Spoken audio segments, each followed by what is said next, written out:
How to change frame rate in Premiere Pro. Make sure to watch this video until the end so you don't make any mistakes. Now before we begin, I'm just going to show you my files right here. I have two, one at 60 FPS and another one at 30 FPS.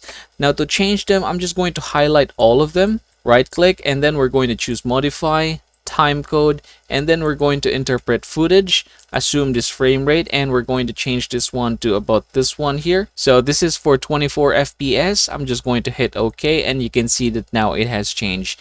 The next thing that I'm going to do is to create a sequence. So I'm going to click File, New, and then we're going to choose Sequence. Now go ahead and choose this one right here, and then I'm going to choose 1080p.